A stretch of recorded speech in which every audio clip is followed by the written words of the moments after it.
মান আহাব্বা সুন্নতি ফাকাদ আহাব্বানি মান আহাব্বা সুন্নতি ফাকাদ আহাব্বানি ওয়া মান আহাব্বানি কানা মাই ফিল জান্নাহ।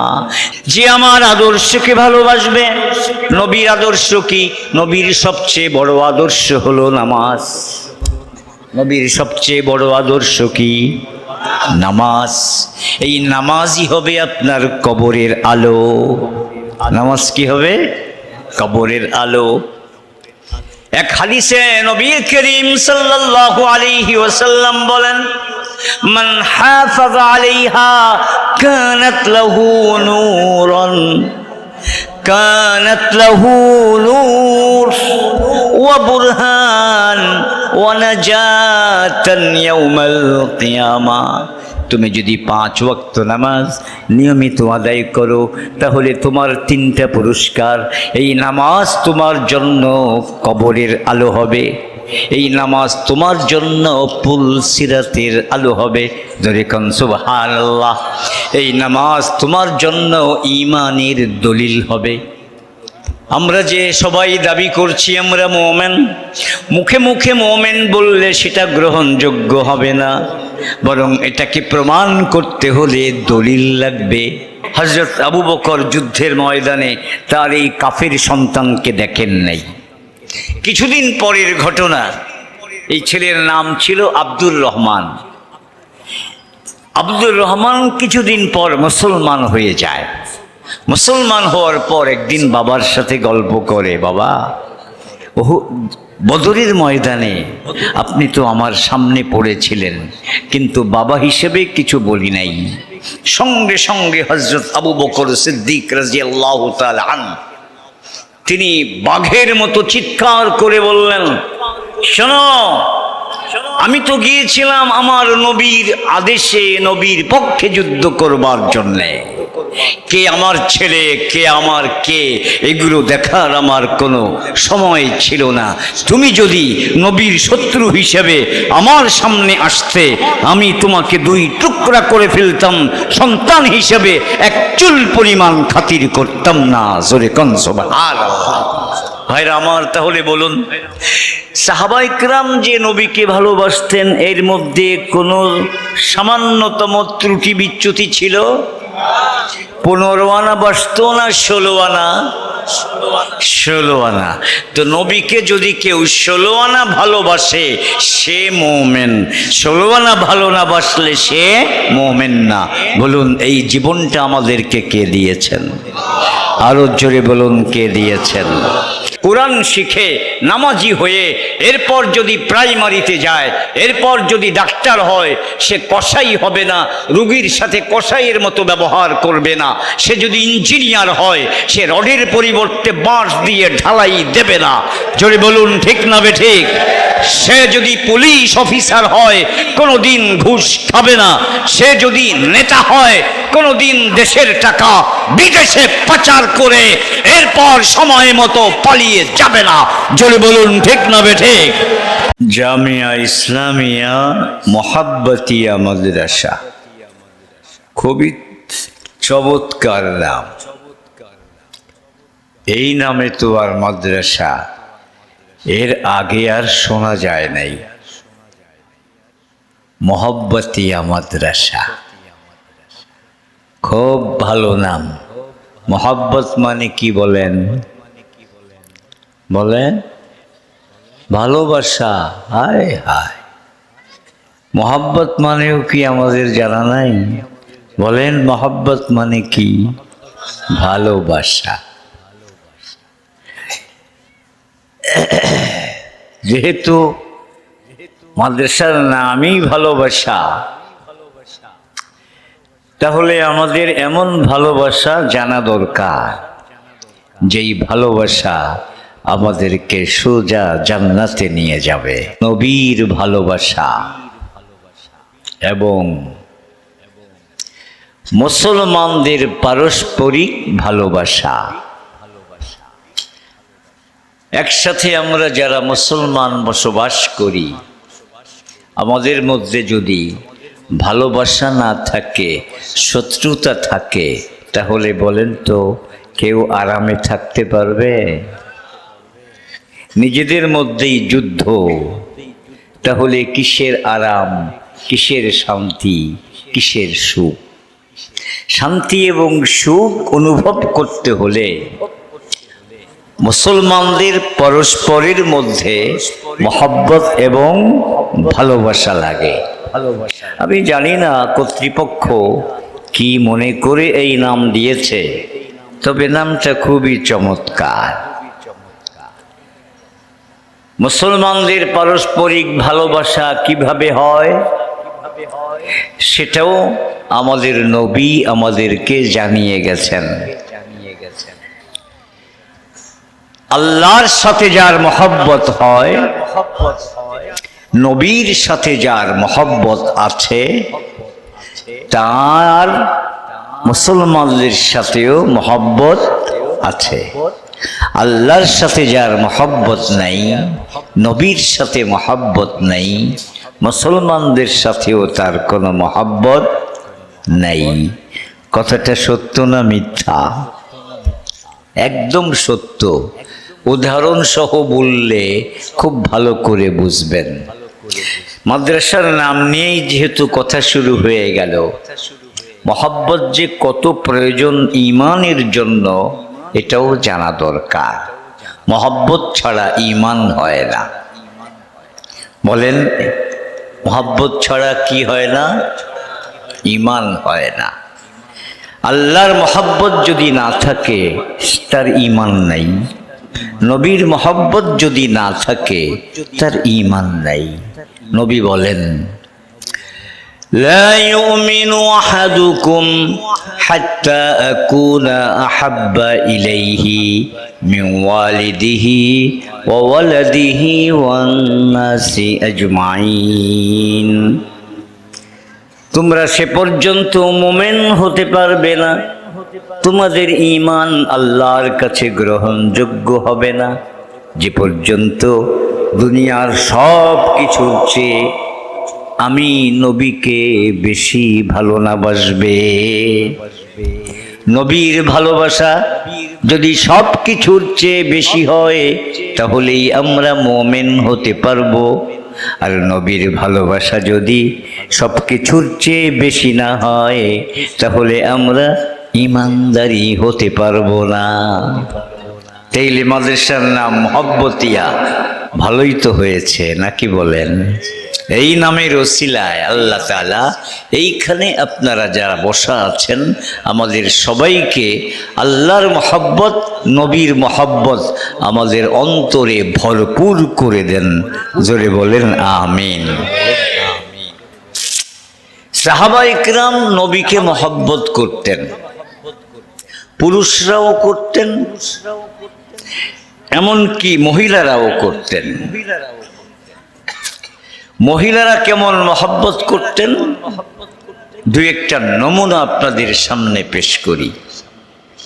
উহুদের যুদ্ধ চলছে, হঠাৎ মদিনায় খবর গেল যে নবী আর নাই, নবী শহীদ হয়ে গেছেন। এই কথা শোনার পর একজন মহিলা পাগলিনীর ন্যায় ঊর্ধ্ব শ্বাসে মদিনার থেকে উহুদের ময়দানের দিকে দৌড়াচ্ছে আসল খবর জানবার জন্য। পথিমধ্যে দেখা হলো, একজন তাকে বলল, ও মা, তুমি যাচ্ছ কোথায়? যাচ্ছি তো উহুদের ময়দানে।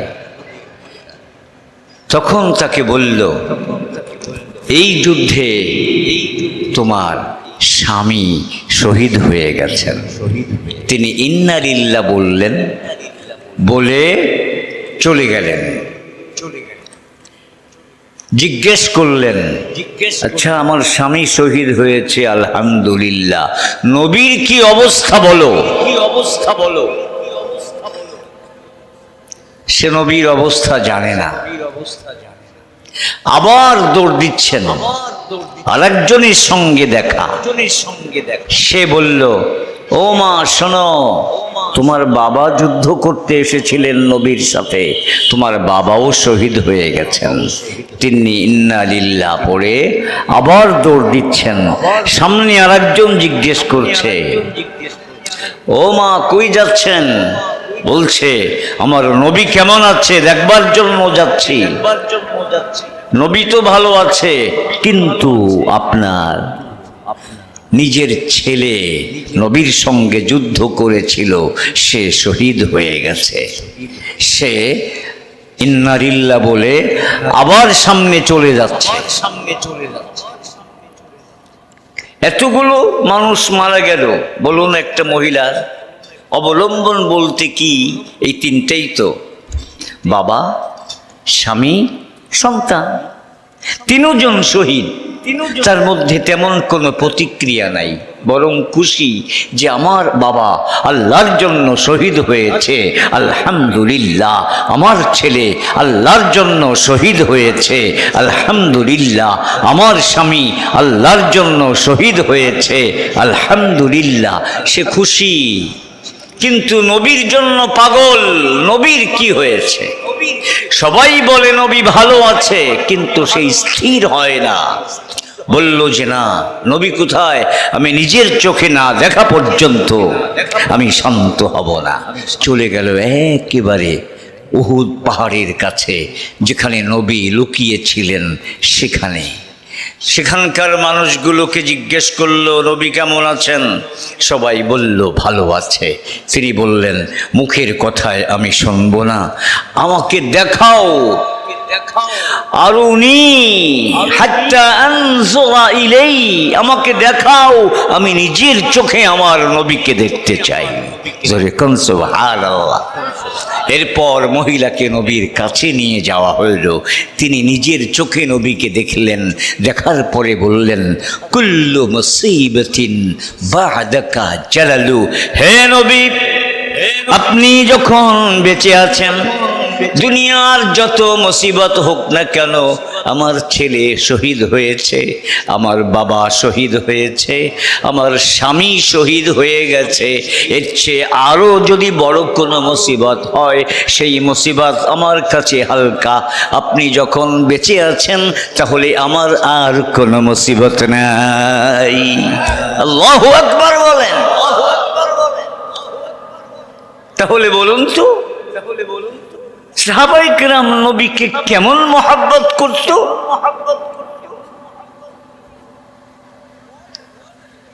আরেকজন সাহাবী, তার নাম হলো আব্দুল্লাহ ইবনে যায়েদ ইবনে আব্দে রাব্বিহি। তিনি আযান সংক্রান্ত যে হাদিস, এই হাদিসের রাবী। আযানের হাদিস যা নবী বলেছেন, সেই হাদিস এই সাহাবী থেকে বর্ণিত হয়েছে। নবী যেদিন ইন্তেকাল করলেন, তখন এই সাহাবী মাঠে কাজ করতেছিলেন। সংবাদ যখন পেয়ে গেলেন যে নবী আর দুনিয়াতে নেই, নবী স্বাভাবিকভাবেই ইন্তেকাল করেছেন, দুনিয়ার থেকে বিদায় নিয়েছেন, সংবাদটা শোনা মাত্র তিনি আল্লাহর কাছে দুই হাত তুলে ফরিয়াদ করলেন, হে আল্লাহ। যখনই মনের ভিতরে অশান্তি হতো, সাথে সাথে দৌড়ে তোমার নবীকে দেখতে যেতাম। তোমার নবীর নূরানি চেহারা দেখার সঙ্গে সঙ্গে অন্তরের সমস্ত জ্বালা দূর হয়ে যেত, সমস্ত যন্ত্রণা দূর হয়ে যেত, মনের মধ্যে এক অপার্থিব শান্তি অনুভব করতাম। কিন্তু আজকে তোমার সেই নবী যখন চলে গেছেন, তাহলে দুনিয়াতে আর কি আছে যা আমি এই চোখ দিয়ে দেখব? নবী চলে যাওয়ার পর এই চোখ দিয়ে দেখার মতো এই দুনিয়াতে আর কিছু নাই।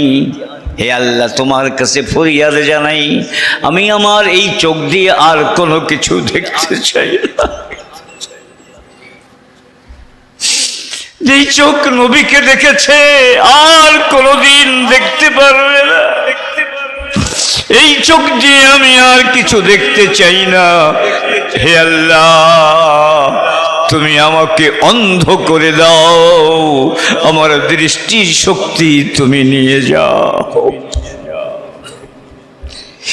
কি মহব্বত, কি মহব্বত, আমরা কল্পনাও করতে পারবো না। তিনি ছিলেন মুস্তাজাবুদ দাওয়াত, তিনি যার দোয়া করতেন কবুল হয়ে যেত। যখনই তিনি এই দোয়া করলেন, হে আল্লাহ, নবী যখন চলে গেছেন, আমি আর কি দেখবো এই চোখ দিয়ে, এই চোখের আমার দরকার নেই, তুমি এই দৃষ্টি শক্তি নিয়ে যাও। সাথে সাথে আল্লাহ দোয়া কবুল করলেন এবং তখনই সে চিরতরে অন্ধ হয়ে গেল। জোরে বলুন না আল্লাহু আকবার। এই ভালোবাসা, এই ভালোবাসা আমরা তো কল্পনাও করতে পারি না। এমন ভালোবাসতেন সাহাবায়ে কেরাম রাসূল করিম সাল্লাল্লাহু আলাইহি ওয়াসাল্লামকে। এই কারণে যখন কেউ একজন নতুন মুসলমান হতো, মুসলমান হওয়ার আগে তার অবস্থা আর মুসলমান হওয়ার পরে তার অবস্থা আকাশ পাতাল পার্থক্য। বুখারী শরীফের এক ঘটনা,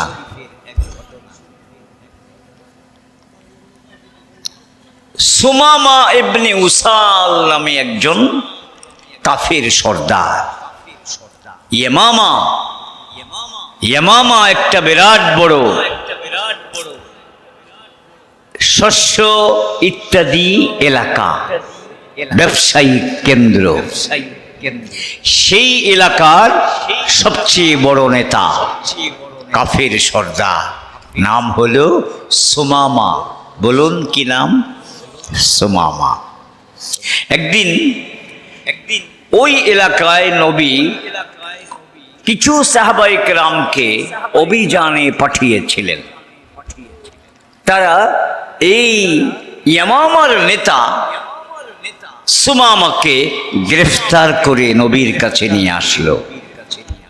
কারণ এই সুমামা বহু সাহাবীকে হত্যা করেছে, মুসলমানদের অনেক ক্ষতি করেছে, তাই তাকে গ্রেফতার করে নিয়ে আসলো।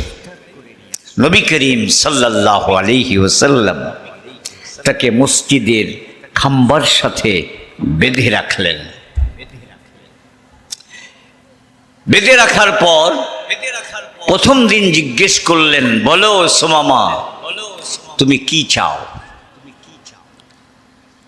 তখন সে বলল, আমি তো খুনি, বহু মুসলমানকে হত্যা করেছি, সেই হত্যার বদলায় যদি আপনি আমাকে হত্যা করেন, হত্যাও করতে পারেন। ইন তাকতুল তাকতুল যা দামিন, আমি হত্যাযোগ্য অপরাধ করেছি, ইচ্ছা করলে আমাকে হত্যা করতে পারেন। আর যদি আপনি আমার উপর ইহসান করেন, আমার উপর আপনি প্রতিশোধ না নিয়ে আমাকে হত্যা না করে আমার উপরে ইহসান করেন, দয়া করেন, তাহলে আমি কথা দিচ্ছি আপনার এই দয়া, আপনার এই অনুগ্রহের পরিপূর্ণ কৃতজ্ঞতা আমি অবশ্যই প্রদর্শন করব। এই দয়া এবং অনুগ্রহের যেইভাবে প্রতিদান দিতে হয় আমি দেব। এছাড়া আমার আর কোনো কিছু বলার নাই। তবে 3 নম্বর আরো একটা কথা আমি বলতে চাই, সেটা হলো, আর যদি আপনি আমার রক্তের বিনিময়ে সম্পদ চান, তাহলে যত সম্পদ চাইবেন আমি এনে দেব। এই 3টাই আমার কথা। নবী কোনো জবাব দিলেন না, চলে গেলেন। সে খাম্বার সাথে বাঁধা।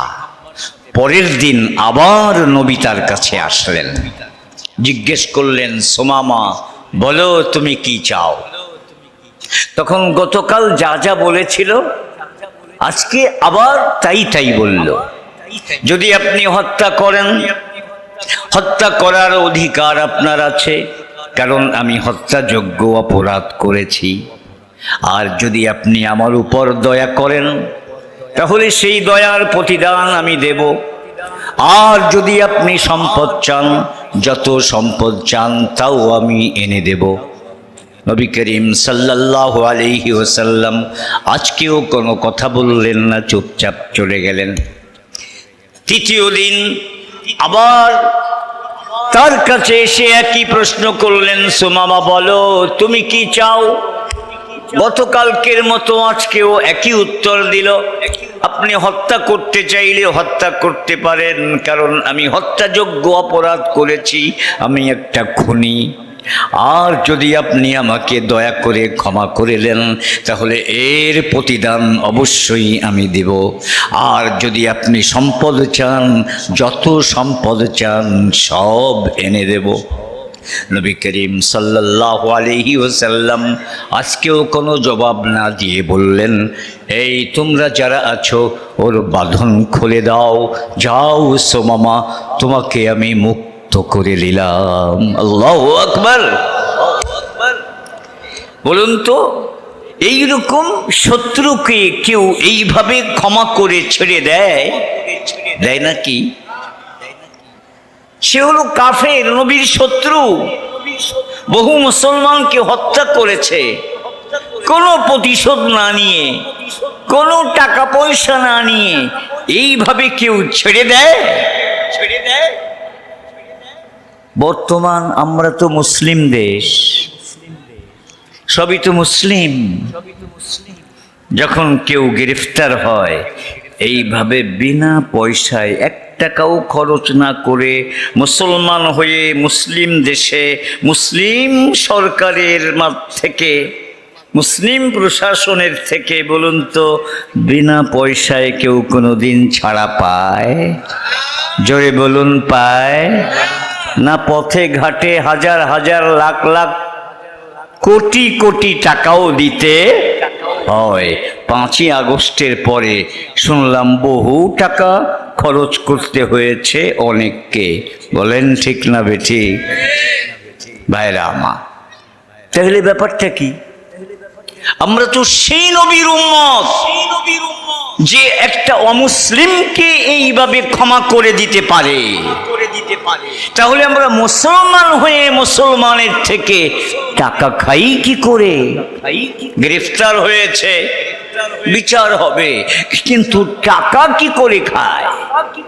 যেখানে যাবেন, কোর্টে যাবেন, সেখানেও খায়, পুলিশেও খায়, যেখানে চৌকিদারেও খায়।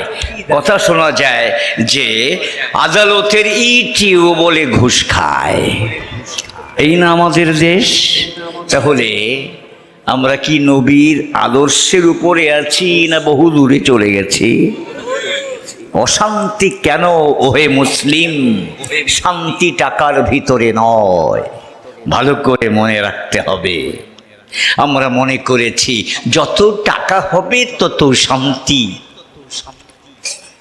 যত টাকা হয় তত শান্তি। যদি হতো তাহলে শুনেছিলাম এক পিয়ন নাকি 400 কোটি টাকার মালিক। বলুন তো সে কি শান্তিতে আছে না দৌড়ের উপর আছে? কি বলেন? শান্তিতে আছে না দৌড়ের উপরে আছে? টাকা হলেই শান্তি হয়? টাকায় শান্তি নাই। আল্লাহ কি বলেন? আমাদের যে মাইন্ডসেট, এটাকে কোরআন অনুযায়ী নতুন করে গঠন করতে হবে। কোরআনে আল্লাহ তো টাকা হলে শান্তি কোথাও বলেন নাই, ক্ষমতা পেলে শান্তি এটাও বলেন নাই, গাড়ি বাড়ির মালিক হলে শান্তি এটাও বলেন নাই। বরং কোরআনে আল্লাহ বলেছেন, আলা বিযিকরিল্লাহি তাতমাইন্নুল কুলুব, আলা বিযিকরিল্লাহ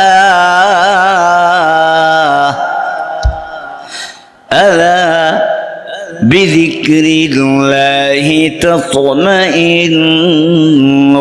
কুলুব।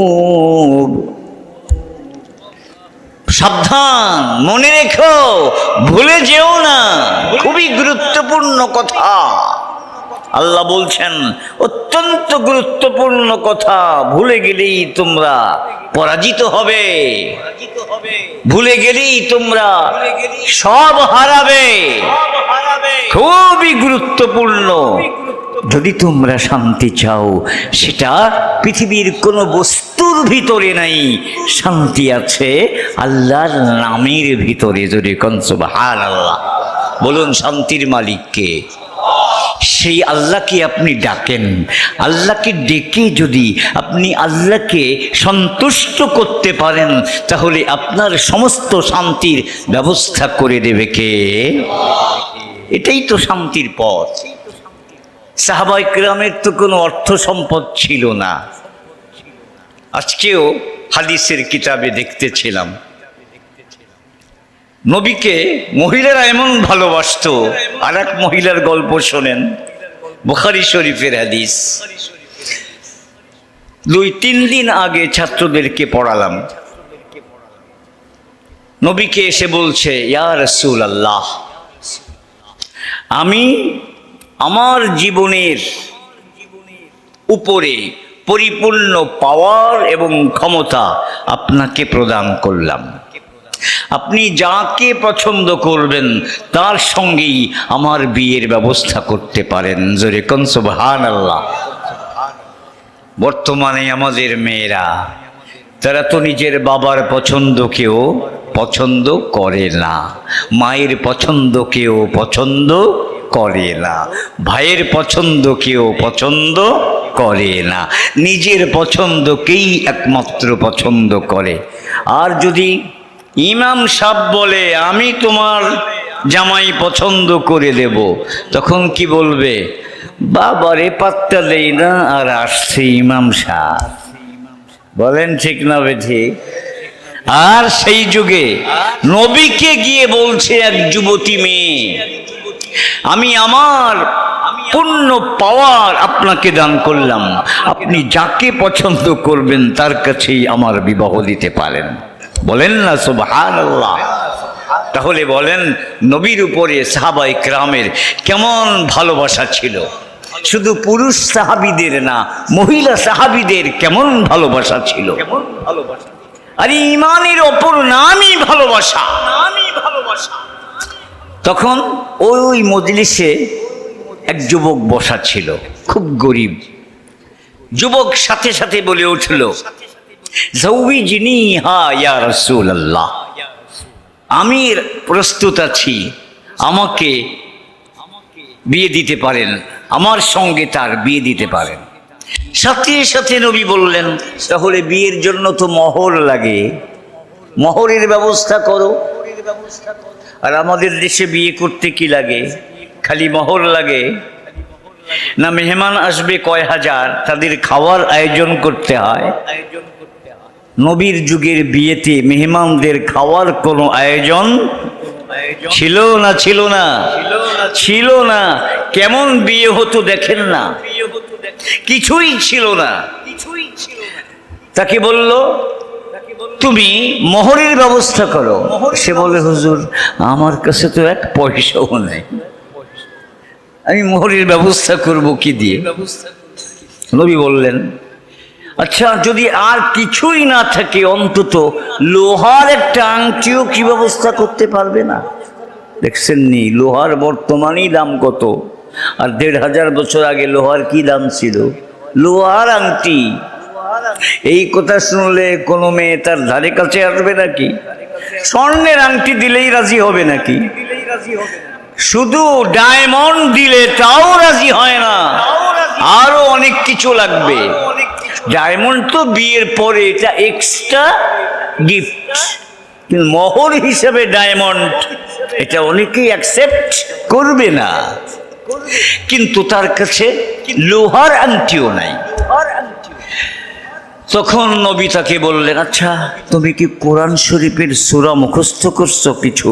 বলল, হ্যাঁ, আমার এই সূরা, এই সূরা, এই সূরা, বেশ কয়েকটা সূরার নাম বলল, এই সূরাগুলো মুখস্থ আছে। নবী বললেন, তাই নাকি? ঠিক আছে, যাও।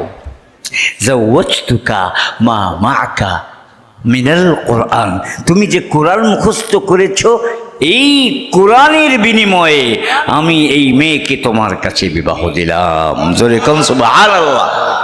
কোরআনের বিনিময়ে মানে তুমি বিয়ে করার পর এই কোরআনের সূরাগুলো তোমার স্ত্রীকে শিক্ষা দেবে, তাকে শিখিয়ে দিবে। এই যে শিখাবে, এটাই হবে তোমার মোহর। এতে ওই মহিলা একটু অসন্তুষ্ট না, সে খুশি হয়ে নবীর এই বিবাহ, এটাকে তিনি মনে প্রাণে গ্রহণ করে নিলেন। সুবহানাল্লাহ। তাহলে বলুন তো, নবীর যুগের সেই মুসলমানরা, চাই পুরুষ হোক চাই মহিলা হোক, তারা যে নবীকে কি পরিমাণ ভালোবাসতো। একটা মেয়ের নিজের জীবনের ভবিষ্যৎ, তার বিবাহ, এই বিবাহের সব ক্ষমতা নবীর হাতে ছেড়ে দেয়া। চারটিখানি কথা না, এটি বোঝা যায় নারী পুরুষ সকলে মিলে নবীকে কি পরিমাণ ভালোবাসতো। আল্লাহ, তুমি আমাদেরকে নবীর ভালোবাসা দাও। একটু জোরে বলুন না, আর একটু জোরে বলুন না। এই মাদ্রাসার নামের কারণে যে আজকে এই ওয়াজ করব, এটা এখানে বসার আগেও জানতাম না। আর ভালোই, বিষয়টা ভালোই। নবীর ভালোবাসার ওয়াজের চেয়ে ভালো ওয়াজ আর আছে নাকি? কি বলেন? এর চেয়ে ভালো ওয়াজ আছে? এর চেয়ে ভালো কোনো ওয়াজ নাই। মাশাআল্লাহ। এখন যেহেতু ওয়াজ ভালো একটা বিষয় হচ্ছে, আগে আপনাদেরকে কথা দিতে হবে, সাহাবায়ে কেরাম তো তাদের জীবনের চেয়েও নবীকে বেশি ভালোবাসতেন। সাহাবায়ে কেরাম পিতামাতার চেয়েও নবীকে বেশি ভালোবাসতেন। কিভাবে পিতামাতার চেয়ে বেশি ভালোবাসতেন, কিভাবে জীবনের চেয়েও বেশি ভালোবাসতেন, এগুলোর কিছু নজির এবং দৃষ্টান্ত আগে আপনাদের সামনে পেশ করি। তারপর আমি আপনাদেরকে জিজ্ঞেস করব, সাহাবায়ে কেরাম তো জীবনের চেয়েও বেশি ভালোবাসতেন, সমস্ত সম্পদের চেয়ে বেশি ভালোবাসতেন, ছেলে মেয়ের চেয়ে নবীকে বেশি ভালোবাসতেন। বলুন, আমরাও যদি মোমেন হতে চাই, আমরাও যদি পরকালে আল্লাহর কাছে প্রিয় বান্দা হিসেবে যেতে চাই, আমরাও যদি কাল কিয়ামতে নবীর সুপারিশ লাভ করে জান্নাতে যেতে চাই, তাহলে আমরাও নবীকে ভালোবাসতে কারা কারা রাজি আছি? দুই হাত তুলে দেখাই। এত আস্তে বললে হবে না, জোরে, আরো জোরে। সবাই রাজি তো? এবার আসুন দুই একটা নমুনা দেখাই। কোরআনের এক আয়াতে আল্লাহ পাক বলেন, لا تجد قوما يؤمنون بالله واليوم الآخر يؤمنون بالله يوادون من حاد الله ورسوله ولو كانوا آباءهم أو أبناءهم أو إخوانهم أو عشيرتهم أولئك كتب في قلوبهم الإيمان الله أكبر আল্লাহ বলেন, যারা আল্লাহ এবং আল্লাহর রাসূলকে ভালোবাসে, আল্লাহ এবং আল্লাহ রাসূলকে ভালোবাসে, হ্যাঁ নবী, আপনি তাদের কাউকেই দেখবেন না যারা আল্লাহর শত্রু তাদেরকে ভালোবাসে, এমন কোন মুসলমান আপনি পাবেন না। প্রত্যেক যেই মুসলমান আল্লাহকে এবং আল্লাহর নবীকে ভালোবাসবে, সে কোনোদিন আল্লাহর শত্রুকে ভালোবাসতে পারে? কথা বলেন না কেন? আল্লাহর শত্রুর সাথে সুসম্পর্ক রাখতে পারে? আল্লাহর শত্রুর সাথে বন্ধুত্ব করতে পারে? পারে না। আল্লাহ বলছেন পারে না। এখন প্রশ্ন হলো, যদি আল্লাহর সেই শত্রুটা ওই মুসলমানের নিজের বাবা হয়, ওই শত্রু যদি নিজের ছেলে হয়, ওই শত্রু যদি সে নিজের মামা হয়, আল্লাহ বলেন বাবা হোক, ছেলে হোক, মামা হোক, যেই হোক না কেন, যে আল্লাহ এবং আল্লাহ রসুলকে খাঁটি অন্তরে ভালোবাসবে, সে আল্লাহর শত্রুদের সাথে কোনো সম্পর্ক রাখবে না। বাবা হলেও না, সন্তান হলেও না, মামা হলেও না, নিজের যে কেউ হোক না কেন, শ্বশুর হলেও না, শাশুড়ি হলেও না, বউ হলেও না। বলেন ঠিক না বেঠিক? এটা আল্লাহ বলছেন মোমেনের পরিচয় হিসাবে। আমরা আমাদের নিজেদের অন্তরের দিকে একটু তাকাই। আল্লাহ মোমেনের যেই পরিচয় এখানে দিলেন, এই পরিচয়ে আমরা মুসলমান হতে রাজি আছি না নাই? আমরা আল্লাহকে ভালোবাসবো সবচেয়ে বেশি, আল্লাহর নবীকে ভালোবাসবো সবচেয়ে বেশি। এই ভালোবাসার পথে যদি আমার বাবা বাধা হয়ে দাঁড়ায়, এই ভালোবাসার পথে যদি আমার সন্তান বাধা হয়ে দাঁড়ায়, এই ভালোবাসার পথে যদি আমার কোনো নেতা বাধা হয়ে দাঁড়ায়, আমি আল্লাহকে বেশি ভালোবাসি, আমার নবীকে বেশি ভালোবাসি, এই ভালোবাসার পথে যে কাটা হবে সে যেই হোক তাকে মানব না। আমি আল্লাহকে ভালোবাসবো, নবীকে ভালোবাসবো, এর প্রমাণ আমি দেব। আমি কোনোতেই পিছপা হব না। সবাই রাজি আছেন তো ইনশাআল্লাহ? সাহাবা ইকরাম এইভাবে আল্লাহকে ভালোবাসতেন। দু একটা নমুনা আপনাদেরকে শোনাই। এই উম্মতের মধ্যে একজন আমিন ছিলেন। আমিন, আমিন মানে কাকে বলে? বিশ্বস্ত, আমানতদার। বর্তমানে কিন্তু আমানতদার খুঁজে পাওয়া যায় না। বলুন ঠিক না বেঠিক? আমানতদার খুঁজে পাওয়া যায়? এই উম্মতের শ্রেষ্ঠ আমানতদার হিসেবে আমাদের নবী একজনকে ঘোষণা করেছেন, আর তিনি হচ্ছেন রোম বিজয়ী,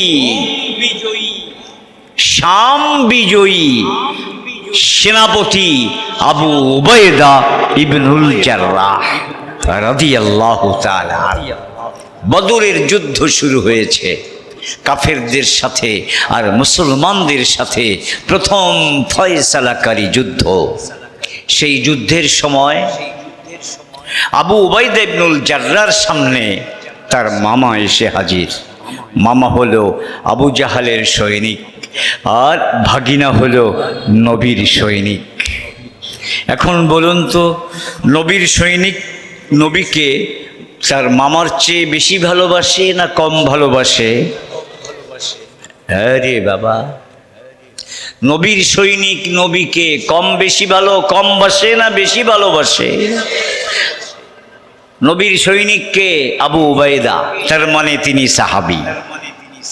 নবী যাকে বলেছেন এই উম্মতের শ্রেষ্ঠ আমানতদার, তিনি নবীকে তার মামার চেয়ে বেশি ভালোবাসেন। ঠিক না বেঠিক? সেই মামা সামনে এসে হাজির যুদ্ধের ময়দানে। এখন কি তিনি মামাকে খাতির করবেন? সে মামা কিনা এটা দেখার এখানে কোনো সুযোগ নেই। সে আমার নবীর শত্রু। বলুন সে কে? আমার নবীর শত্রু, আমার শত্রু, আমার আল্লাহর শত্রু, আমার শত্রু। ঠিক না বেঠিক? নবীর শত্রু, আমার শত্রু। অতএব আবু জাহালের সৈনিক মামা, আপন মামা যখন আবু উবাইদাকে হত্যা করার জন্য উদ্যত হয়, সঙ্গে সঙ্গে আবু উবাইদা তরবারি হাতে নিয়ে এমন এক আঘাত করলেন, এক আঘাতে মামার মাথা শরীর থেকে বিচ্ছিন্ন। আল্লাহ পাক প্রমাণ করলেন, আমাকে যারা ভালোবাসে, এই ভালোবাসা এত গভীর যে আল্লাহর শত্রুকে সে কখনো ভালোবাসে না। যদি বাধা হয়ে দাঁড়ায়, সেই বাধাকে দূর করতে একটুও পিছপা হয় না। তাহলে সাহাবা ইকরাম এমন ছিলেন, আল্লাহ রসুলের ভালোবাসার জন্য নিজের হাতে যুদ্ধের ময়দানে মামাকেও কি শেষ করে দিয়েছেন। অপরদিকে না, আমি তো ভুল বললাম, আবু উবাইদা মামাকে না, তিনি নিজের বাবাকে, কাকে? বাবাকে। আর মামাকে শেষ করেছেন হযরতে ওমর। মামাকে শেষ করেছেন কে? হযরতে ওমর। আর হযরত আবু বকর, তার ছেলে গিয়েছিল আবু জাহালের সৈনিক হিসেবে, আর তিনি তো নবীর সৈনিক। যাই হোক, ঘটনাক্রমে হযরত আবু বকর যুদ্ধের ময়দানে তার এই কাফের সন্তানকে দেখেন নাই। কিছুদিন পরের ঘটনা, এই ছেলের নাম ছিল আব্দুর রহমান। আব্দুর রহমান কিছুদিন পর মুসলমান হয়ে যায়। মুসলমান হওয়ার পর একদিন বাবার সাথে গল্প করে, বাবা, বদরের ময়দানে আপনি তো আমার সামনে পড়েছিলেন, কিন্তু বাবা হিসেবে কিছু বলি নাই। সঙ্গে সঙ্গে হযরত আবু বকর সিদ্দিক রাদিয়াল্লাহু তাআলা আনহু তিনি বাঘের মতো চিৎকার করে বললেন, শোনো, আমি তো গিয়েছিলাম আমার নবীর আদেশে, নবীর পক্ষে যুদ্ধ করবার জন্যে। কে আমার ছেলে, কে আমার কে, এগুলো দেখার আমার কোনো সময় ছিল না। তুমি যদি নবীর শত্রু হিসেবে আমার সামনে আসতে, আমি তোমাকে দুই টুকরা করে ফেলতাম, সন্তান হিসেবে এক চুল পরিমাণ খাতির করতাম না। জোরে কোন সুবহানাল্লাহ। ভাইরা আমার, তাহলে বলুন, সাহাবায়ে কেরাম যে নবীকে ভালোবাসতেন, এর মধ্যে কোনো সামান্যতম ত্রুটি বিচ্যুতি ছিল? 15 আনা বাসত না 16 আনা? 16 আনা। তো নবীকে যদি কেউ 16 আনা ভালোবাসে সে মুমিন, 16 আনা ভালো না বাসলে সে মুমিন না। বলুন, এই জীবনটা আমাদেরকে কে দিয়েছেন? আরো জোরে বলুন, কে দিয়েছেন? এই জীবনটা দিয়েছেন আল্লাহ। কতদিনের জন্য দিয়েছেন আমরা জানি, তবে নির্ধারিত কে জানে? আল্লাহ জানে। ওই সময় আসলে কেউ আমাকে বাঁচাতে পারবে? কোনো ডাক্তার বাঁচাতে পারবে? তবে সাহাবায়ে কেরামের মহব্বতের যে বিষয়টা বললাম, ওই বিষয়টার একটা সারাংশ না বলে সামনে অগ্রসর হলে আগের আলোচনাটা কমপ্লিট হবে না। এজন্য আপনাদেরকে আমি বলেছিলাম, ভাইরা আমার, সাহাবায়ে কেরাম তো এইভাবে নবীকে ভালোবেসেছেন, আমরাও তো ঠিক সেইভাবেই ভালোবাসতে রাজি আছি না? জোরে বলুন, আছি না নাই? আছি। যদি থাকি তাহলে নবীকে কিভাবে ভালোবাসতে হয় সেটা আজকে জানবো এবং সেইভাবে নবীকে ভালোবাসবো। রাজি আছি তো ইনশাআল্লাহ? সবাই বলেন, রাজি আছি তো ইনশাআল্লাহ? নবীকে ভালোবাসতে হয়। ভালোবাসার অর্থটা কি? কাউকে ভালোবাসার অর্থ কি? আপনি আপনার স্ত্রীকে ভালোবাসেন, ধরুন আপনার স্ত্রীকে ভালোবাসেন এবং স্ত্রীকে ভালোবাসতেই হবে। যদি স্বামী স্ত্রীর মধ্যে মহব্বত এবং ভালোবাসা না থাকে তাহলে স্ত্রী অন্যদিকে চলে যেতে পারে, স্বামীও অন্যদিকে চলে যেতে পারে। তখন ঘরে আর কোনো শান্তি থাকবে না, ঘরটা হবে একটা জাহান্নামের টুকরা। জোরে বলুন, ঠিক না বেঠিক? এই যে দুইটি প্রাণ, এটা একত্রিত থাকতে পারে ততদিন যতদিন তাদের ভিতরে নির্মল ভালোবাসা বিরাজ করবে। ঐকান্তিক ভালোবাসায় তারা যখন আবদ্ধ থাকবে তখন তারা টিকে যাবে।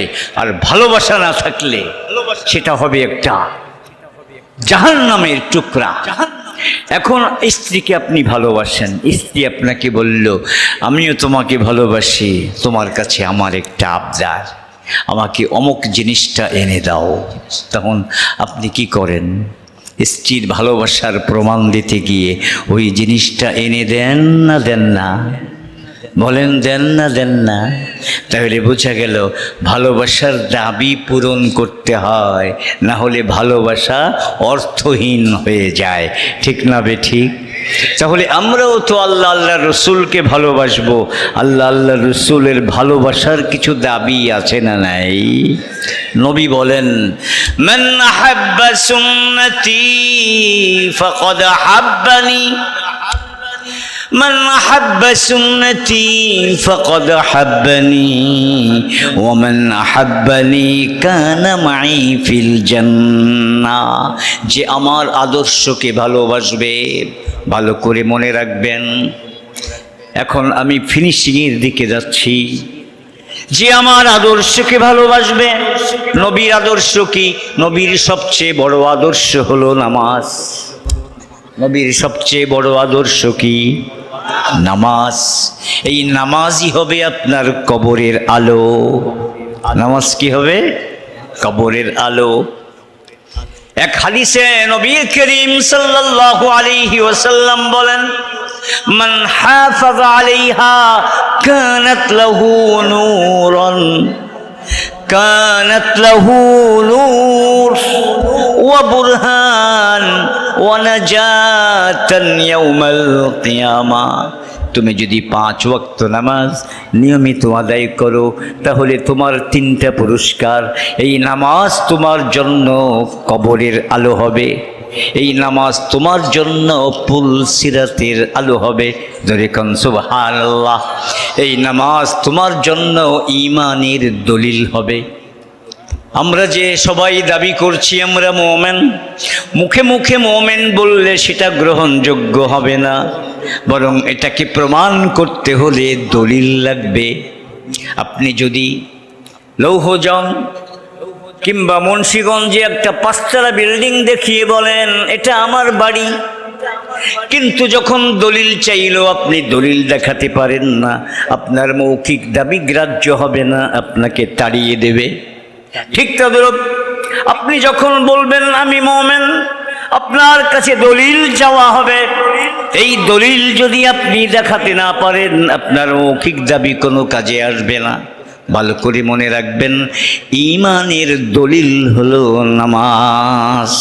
জোরে বলুন ঈমানের দলিল কি? আরো জোরে বলুন কি?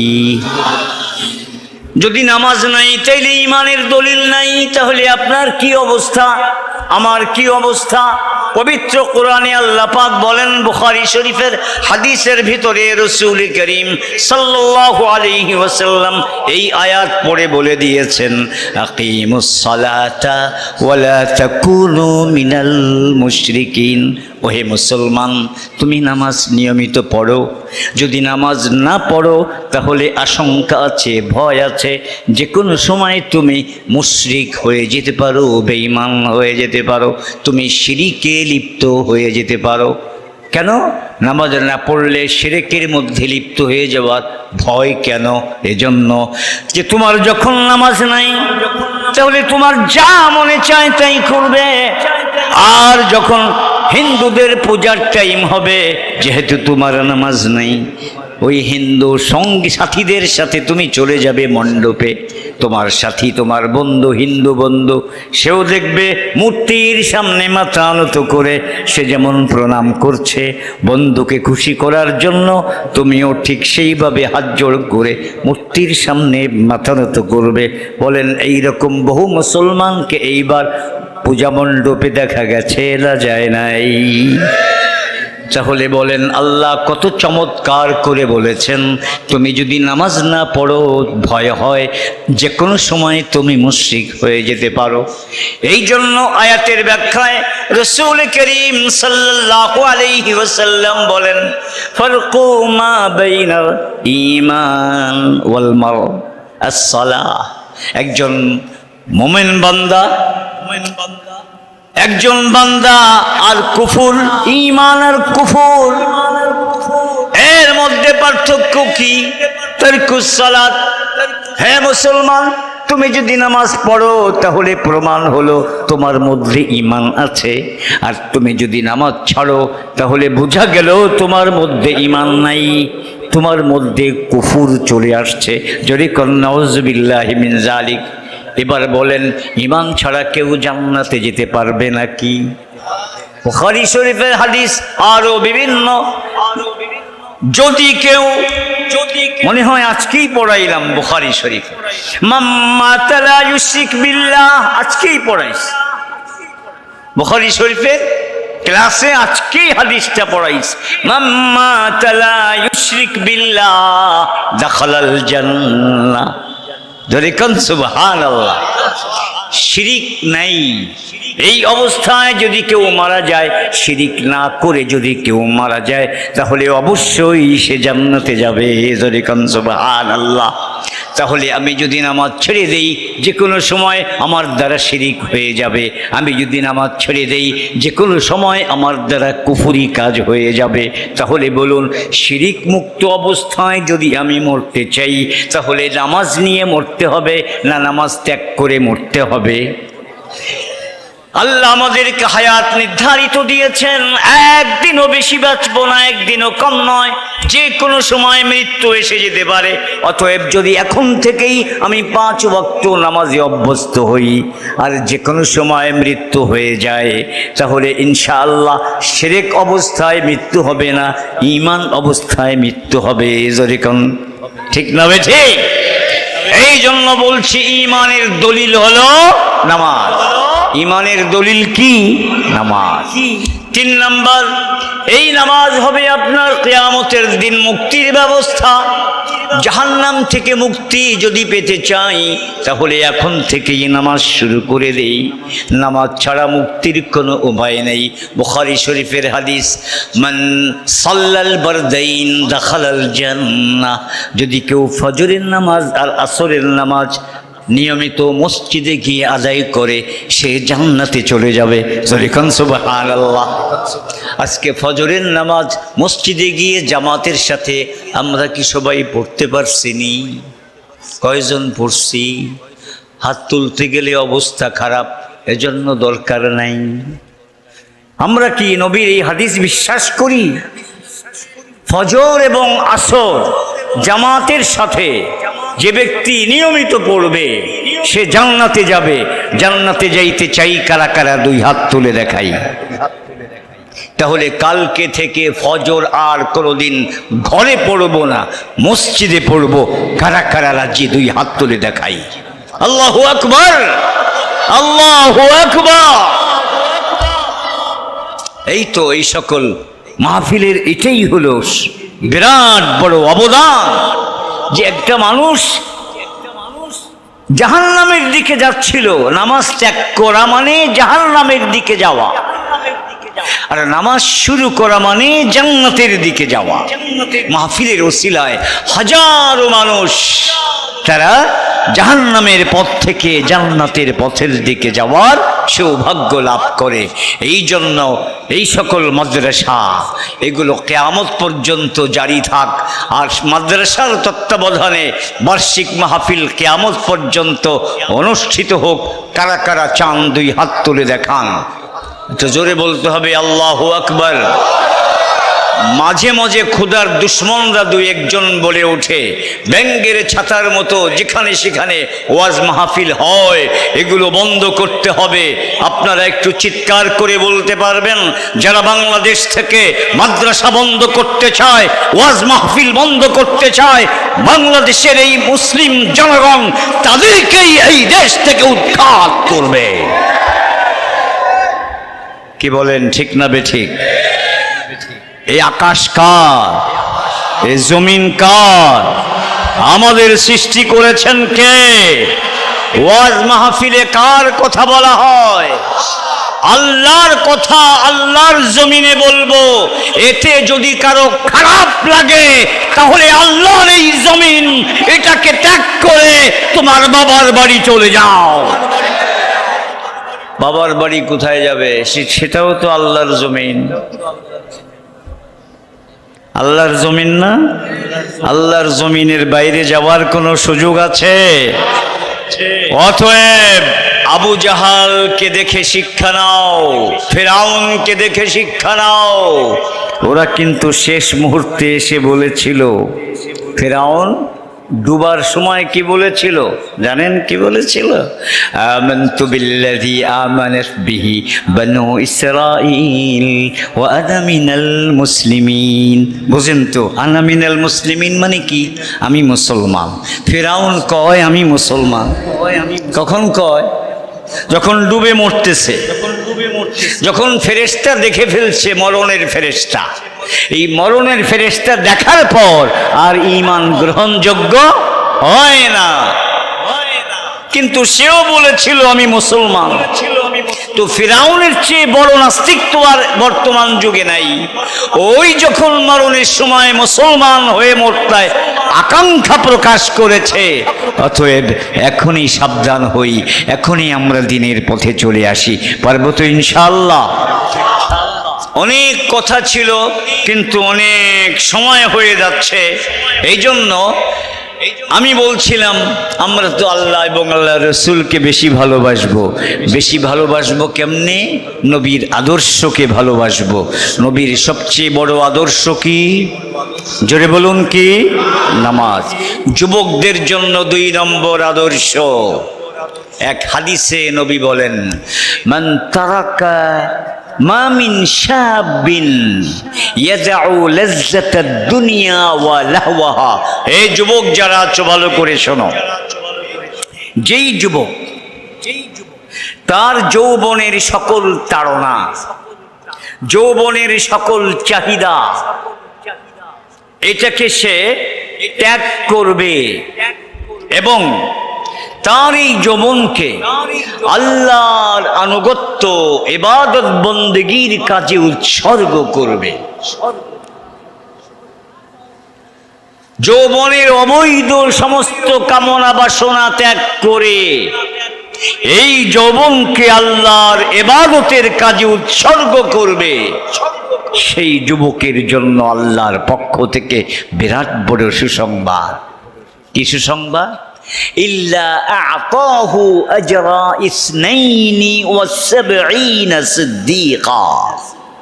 এই যুবককে আল্লাহ পাক 72 জন সিদ্দীকের সমান সওয়াব দান করবেন। জোরে কোন সুবহানাল্লাহ।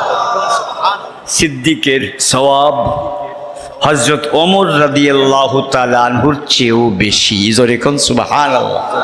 একজন সিদ্দীকের সওয়াব কার মতো?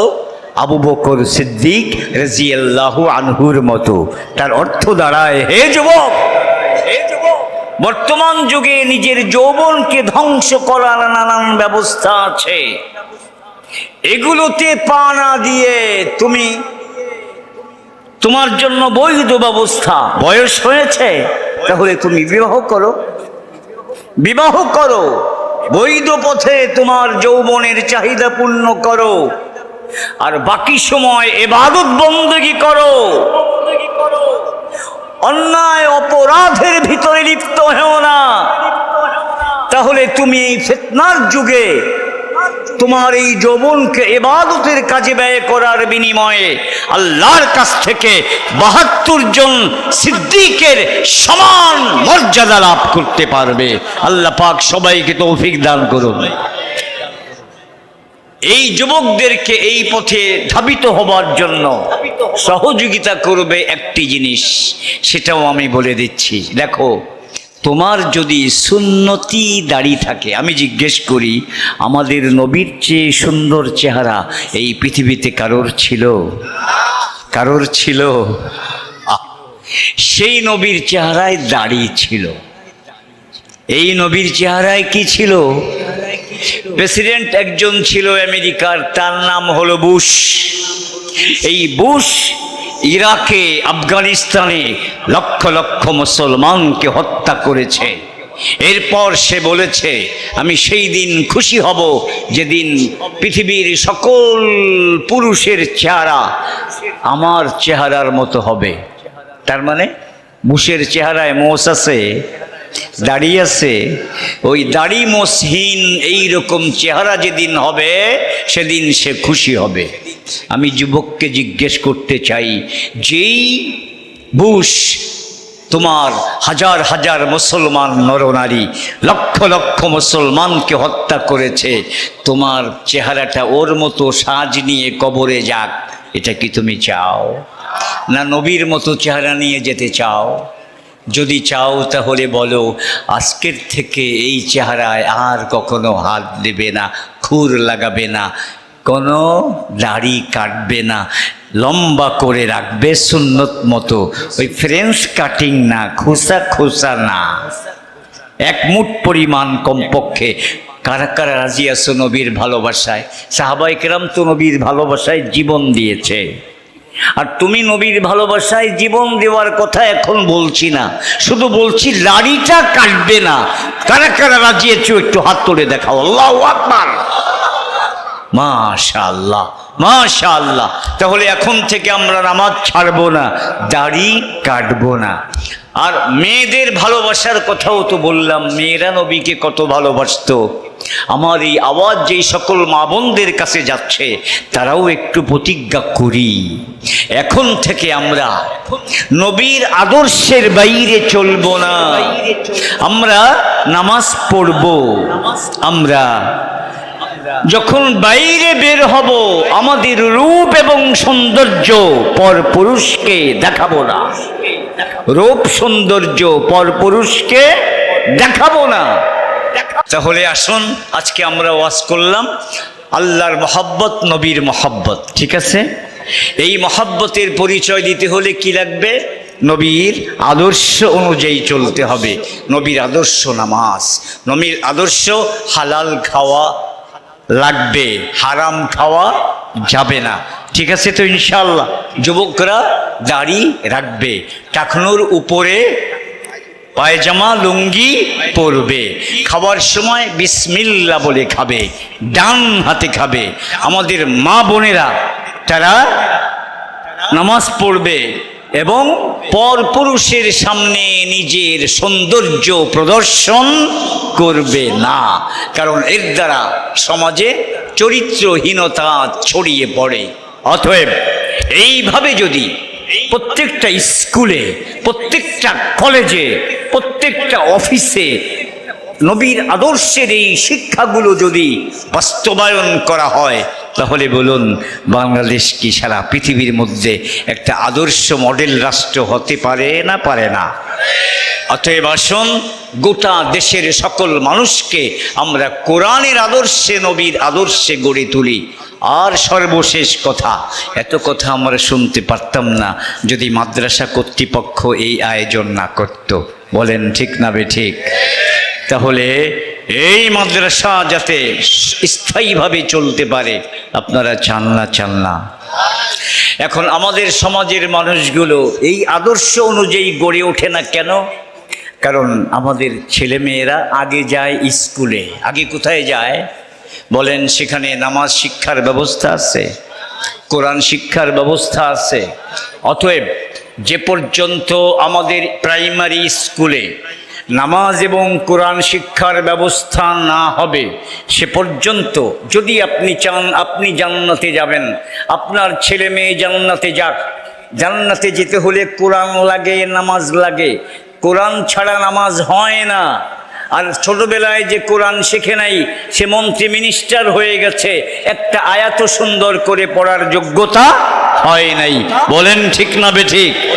অতএব আমরা নতুন একটা স্লোগান সব জায়গায় পৌঁছিয়ে দেব, আমাদের ছেলে মেয়েদের প্রথম শিক্ষা এখন থেকে আগে হবে মাদ্রাসায়, 3 বছর পড়বে।